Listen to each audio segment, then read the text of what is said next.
अॼु Sindh action committee जो इजलास थियो ऐं जंहिंमें मुल्क जी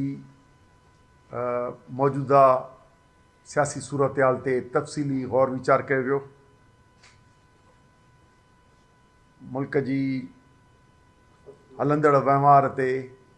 ॻणतीअ जो इज़हार कयो वियो ऐं मुल्क जे मजमूई तौर ते सियासी अदम इस्तेहकाम ऐं मुआशी मुल्क जी बदहाली ऐं उन जे बावजूदु डिक्टेटराना क़दम मुल्क जे मुस्तक़बिल लाइ ख़तरे जो सबबु आहिनि। कॾहिं गॾिजाणीअ में जेके शयूं थियूं उन्हनि खां तव्हांखे आगाही ॾिजे थी। सिंध एक्शन कमेटी जो इजलास अॼु थी गुज़रियो हिते GM सद एडिफिस ते। इजलास में काल कराचीअ में सकाफ़ती ॾींहुं मल्हाइण दौरान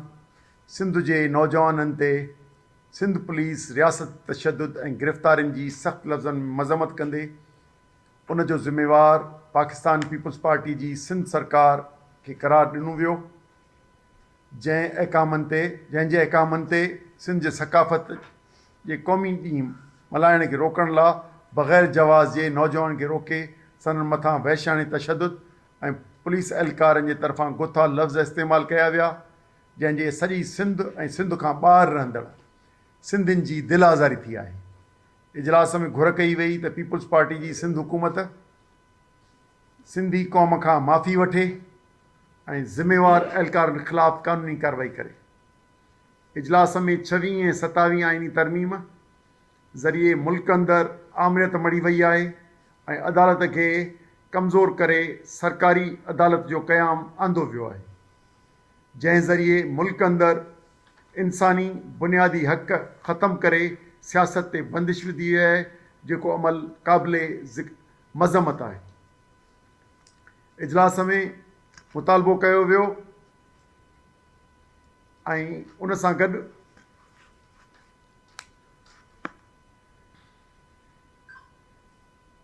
इजलास मुतालबो कयो वियो त 26-27 आइनी तरमीम खे ख़तमु करे ऐं आइन खे पंहिंजे असुल सूरत में बहाल कयो वञे। उन सां गॾु मुल्क अंदरि सियासी क़ैदियुनि खे फौरी तौर ते इंसाफ़ फ़राहम करे आज़ादु कयो वञे ऐं मोरो वाक़ियो में बेगुनाह गिरफ़्तार थियल क़ैदियुनि मथां कूड़ा केस ख़तमु करे खेनि आज़ादु कयो वञे। इजलास में तय कयो वियो त मुजवज़ा 28वीं तरमीम आइनी तरमीम ज़रिए मुल्क अंदरि क़ौमी वहदतुनि जी जाग्राफ़ी खे ख़तमु करणु, नवां सूबा ठाहिणु या इंतिज़ामी यूनिट ठाहिणु, तोड़े सूबनि जा मालियाती इख़्तियार वफ़ाक़ हवाले करणु ऐं बल्दियाती इदारनि खे मर्कज़ हवाले करणु समेत सूबनि जे इख़्तियारनि मुदाख़लत करण जी हर कोशिश ख़िलाफ़ु सख़्त मज़ामत कई वेंदी। इजलास में IMF जे ताज़े पधरी कयल रिपोर्ट ते ॻणती जो इज़हार कयो वियो, जंहिंमें मुल्क अंदरि बदतरीन करप्शन ऐं फुलुट जा वाज़े सबूत ॾिनो वियो आहे। इजलास में मुल्क अंदरि क़ाबिज़ क़ुवतुनि जंहिंमें ज़रदारी ऐं नवाज़ शरीफ़ खे इस्टेब्लिशमेंट जो साथारी करार ॾिनो वियो ऐं इन ॻाल्हि ते ॻणती जो इज़हार कयो वियो त हिननि जी गठजोड़ सबबु मुल्क अंदरि सियासी अदम इस्तेहकाम ऐं मुआशी तबाही थी रही आहे। इजलास में 26 ऐं 27 आइनी तरमीम जे ख़ात्मे ऐं मुजवज़ा 28वीं आइनी तरमीम ज़रिए सिंध जे वहदतुनि ऐं वसीलनि ते कब्ज़े ख़िलाफ़ु सिंध में रायआमा जोड़ण लाइ क़ौमी कॉन्फ्रेंसूं कयूं वेंदियूं, जंहिंजो शेड्यूल हेठी रीति आहे। 27 डिसंबर ते कराचीअ में,